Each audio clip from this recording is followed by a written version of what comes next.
This article originally ran in the April 2018 issue of AVN magazine. Click here to see the digital edition. Van Nuys, Caliph. A quick glance at the news emanating from Evil Angel's Van Nuys headquarters reveals that this 29-year-old adult brand has been quietly reinventing itself over the past year or so. Not by sweeping proclamations or catastrophic reorganizations, but slowly, steadily, one headline at a time. And after the last two bits of news, bringing on megastar Lisa Ann as a director, and signing Aubrey Kate as Prince's first TS contract star, it was high time to sit down with Adam Grayson, the company's chief financial officer, and talk about all the changes. An energetic, no-nonsense, structured guy, Grayson asserts, "I have zero creative in me." Yet with his quiet hand on the financial rudder and an alert eye focused on the fickle desires of porn consumers, Grayson has created a safe playground for Evil Angel's directors to exercise their own creativity. Not even 40 yet, Grayson got into the adult business in high school, starting his own company with his partner, an expert in search engine optimization. "It was a good experience," Grayson says. "I mean, we did that for 8 years. We made plenty of money, but all good things come to an end before you expect it. Then, trouble set in. Google did an algorithm change, I don't remember, maybe in the summer of '06, and we lost maybe half of our traffic overnight. You spend a while trying to rejigger it and then you realize, okay, we can get some of it back, but it's never going to be where it was again." That's when we looked at each other and thought, maybe it's time for new adventures. That new adventure began in 2009, when Grayson joined Evil Angel. Though that was a tough time for many in the adult industry, Grayson says it was less so for Evil Angel. His own experience, however, left him primed for the down market that plagued porn after the 2008 recession. "I had already been humbled by something imploding," he said. "So I didn't have a light cigars with $100 bills mindset when I got here. John all the time tells me how cheap I am. Why won't you let me spend my money? I'm here to be financially responsible and make sure we stay in business and continue to be profitable." Grayson sheds some light on how Evil Angel has managed to stay in the black. For one thing, the company was so successful before 2008 that it was insulated from some of the pain that hit some of the studios that either went under or stopped producing new content. Other people were jumping out of windows, but when I got here there was still a lot of money being made, he says. But Grayson and former general manager Christian Mann, who passed away in 2014, knew that the adult industry was changing. "We could see certain macro things happening. So Christian Mann and I were able to say, let's figure out what's going to happen in 8 years, really plan for the long haul." So there was a lot of painful stuff we did early that we did way before we had to do it. Let's do hard stuff now, so it'll be softer later. The bottom line on the bottom line? Grayson says, "I've been here a little over 9 years and I've been personally responsible for the P. I've never seen a red number at the bottom of the statement. ... The variance in revenue is less than 10%. Not your father's porn." But Grayson doesn't just go by the numbers. He's also deeply concerned about one thing, staying relevant in the marketplace. If you were to make a list of companies that were genuinely relevant to consumers in 1989 and in 2018, I think we're probably the only name you'd come up with. ... That being said, we have to understand that not only is this a business that has always changed really quickly, with consumer tastes, with technologies, with the structure of the business as a whole, but it's accelerating, like technology as a whole. So I would say one quarter to the next is probably analogous to 15 years ago, 1 year to the next. ... For a long time, I think we were laggards to change because we had such a reverence or commitment to the company," Grayson said. But tastes do change, so one could argue, as Grayson convincingly does, that it's important to also to change what's being offered to consumers. You're trying to connect with people on a carnal level when you make these movies. The past couple of years, we've gotten more open-minded about what next quarter or next month holds for us. And we're less married to the boilerplate of what an Evil Angel schedule looks like. We're trying to be more experimental with directors. Because historically once you became a director here, unless you were a massive fuck-up, it was like a lifetime gig. Until you quit, or died, or something. Which is not necessarily a good long-term plan. It shouldn't be like having kids, like you're stuck with them once you have them. Grayson is quick to firmly point out the debt of gratitude owed to Evil Angel's core of longtime directors. This company was totally built on their backs, and John Stagliano, if he were sitting here, would be talking about that. Yet he also knows that porn fans skew young. Our biggest demographic is 18 to 25, which is why Evil Angel has brought in some new directors to complement the brand's stable of shooters in their 50s and 60s.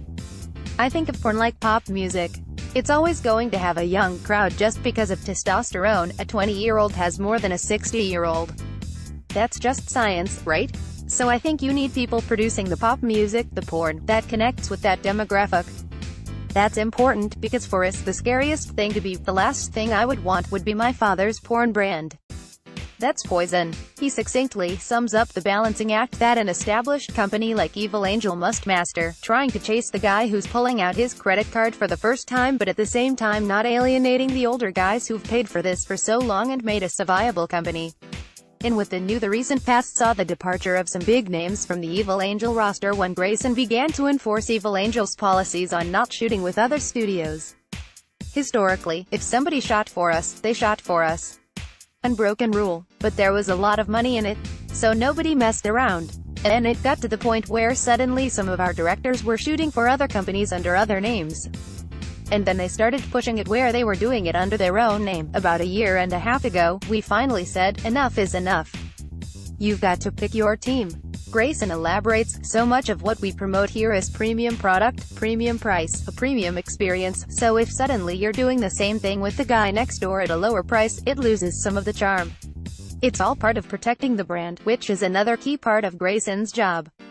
I always looked at my role here as more of a consultant. There's this thing with brand capital, with revenue, with a strategy and a vision, and I'm just here to nip and tuck and shape and polish and all these modifiers. How do we make this thing better and more stable, connect with customers better, be more profitable, all these things. For me it's always about how to make it more this and less that. And just as he's proud of the P, we haven't had anybody quit in 5 years. It's a place where people are really invested in the company, where people work harder than they might be expected to. People really own this thing. There's a sense of ownership of the company, and the brand and everything we do here, that's hard to find. The team here is really good. Team players. One key player is Chris Gentile, also known as Evil Chris for his directing credits.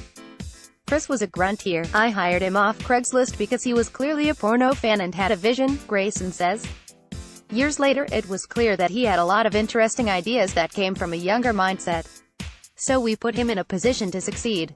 What's the worst thing that's going to happen? He's not going to burn the building down. So he shot the I Am Katrina movie last year, which was clearly a win for us. Not only on paper, it made a bunch of money for us, but in terms of brand, it was a really strong thing. A lot of good things happened around him. In fact, Gentile has been flying around the country getting footage for an Evil Angel Films movie that is very under wraps, Grayson says.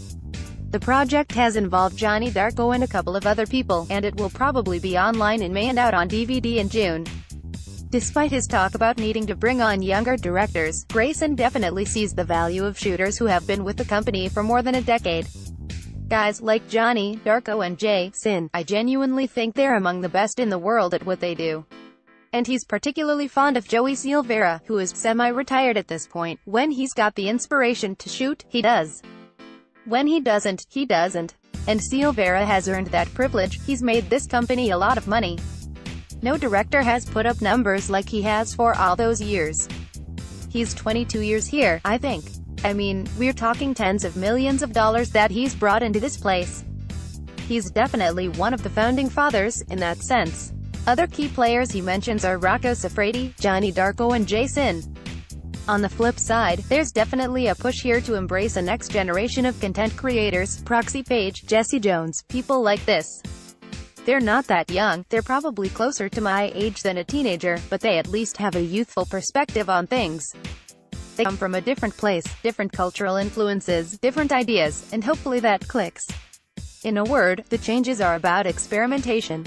There are all these times when people come to us with interesting things or interesting people and we say, well, we sort of have this rigid structure where you have to put out movies this often and you have to put in this much money, so we've tried to be a little more creative with making things happen. Proxy Page is a good example. Proxy's somebody who shot for a competitor, legal porno, for a long time. She was very good friends with John, so she was kind of extended Evil Angel family. We just never figured out a way to work together, and I think last summer we started talking and we're like, what the hell do we have to lose here? She's clearly talented, she clearly makes content that our core customers like because I've mentioned it from other sites it's been on, so why not?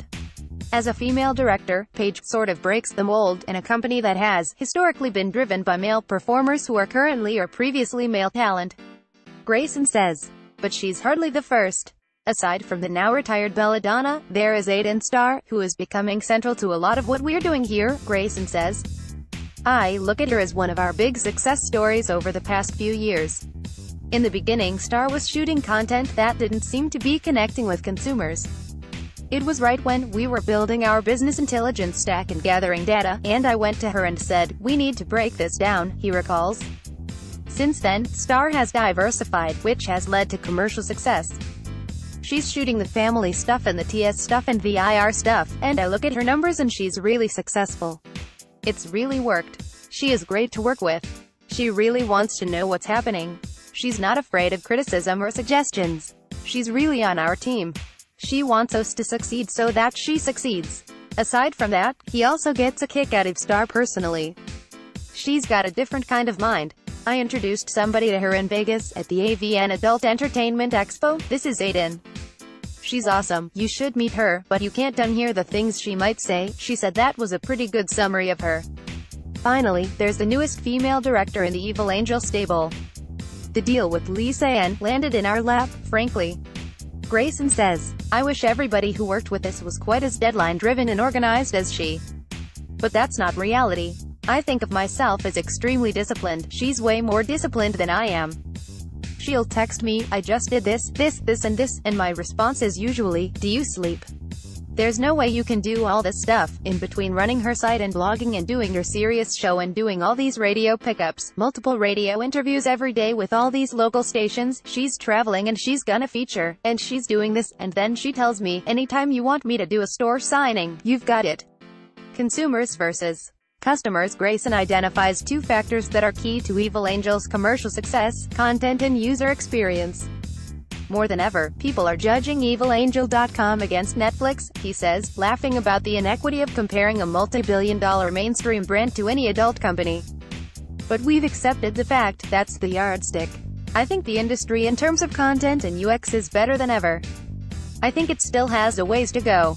I think it's a pretty good time to be a porn fan. But, of course, many of those fans don't actually part with any money to watch porn. We started partitioning this idea of consumers and customers a few years ago. It used to be a perfect one-to-one in our business, right? If somebody consumed your stuff, they paid for it. But now it's probably 10,000 to 1 or something. Operating on the theory that everyone has a tipping point at which they tire of wasting time on subpar free content, Grayson says his goal is to be in their consciousness for those first few websites that they go to and say, maybe I'll pay for porn this month. Toward that end, Evil Angel sinks considerable resources into social media, and has amassed some 235,000 followers. How many of those guys are Evil Angel members? Fewer than I'd like, he muses. But it's still a positive change that being a fan is less in the shadows than it was. Those fans who do make the leap to become paying customers are willing to pony up for one of the most expensive sites in the adult industry. Grayson says they believe it's a fair price, given the quantity and quality of the content. And there's always room for improvement, of course. The sleight of hand for me is when you can get a guy who's not planning on playing with his dick to log into the site to see what's going on, what are the new updates, what happened in the forum. That's amazing if it can function even for 5 minutes like Reddit or another community like that. Let's call it a stretch goal, creating long-time stickiness in the member area. Profitability, content production and providing a good user experience all seem to rate much higher than tech bells and whistles to Grayson. A lot of what we do is figuring out how to exploit our existing content on as many platforms as possible. That's really why we have a TV division. The whole purpose of this is to monetize Evil Angel content, and to make Evil Angel and our directors more money. I don't think we're ever chasing the tech trend. I mean, we don't have a Roku channel. And I have Rokus all over my house. I love Roku. I'm just not sure it's in the long run going to be a significant profitable opportunity for us. That could change tomorrow. But when we sit around and evaluate these things, it's always about revenue around here, because the directors get a share of revenue, so I need to make them enough money to keep them wanting to make movies for us. But it's also a profit argument. There are a lot of things we could do that would generate revenue for them but wouldn't necessarily generate a profit for us after operating expenses. So it's balancing those two needs. Plus, before the company jumps into something like virtual reality or other new tech, the quality needs to be there. If we are going to put our name on it and expect people to pay for it, it better be really good. It better not just be okay. No matter what he thinks today, though, Grayson reserves the right to keep an open mind. I definitely come into everything assuming I know nothing, I have no expertise, and I have no insight. And I really think that's how everybody should come to work every day. It's like you're constantly running a treadmill to catch up with something, and you're not even sure what you're chasing. If you sit there and assume you know everything, before you know it, everything's going to pass you by because things change too quickly. Asked about what things about the industry are can the most, Grayson says, I would have said probably a few years ago that people think in terms of the wrong time horizons and make decisions that are too aligned with short-term goals. I think it's getting better. I think there are more people thinking in terms of years and decades, and not weeks and months. A lot of this business was built on get-rich-quick mentalities. But I think it's less now than it's ever been before, he adds. Honestly, on the whole I think I like it more than I did 15 years ago. I think there's a different caliber of people running it, especially on the video side. Now I'm surrounded by people I really enjoy sitting down with and talking shop. John Blitt's a great example. I think we're going in the right direction in terms of how companies and executives attack problems and try to solve them and provide customer value. I mean, look at Gamma Films and what's happening with Bree Mills and all that. It's a total step forward. And Greg Lansky, that's about delivering customer value that people want to pay for in the long term. That's what we should all be doing. I think if more people do good work that customers like, it helps us all. It raises the water level, if you will. I very much believe that. So I think that Bree and Greg and Angela White, through what they do, in a way make Evil Angel better. Because not only does it force us to be better, to compete, it also trains customers to pay for good stuff. And to look down their nose at stuff that sucks.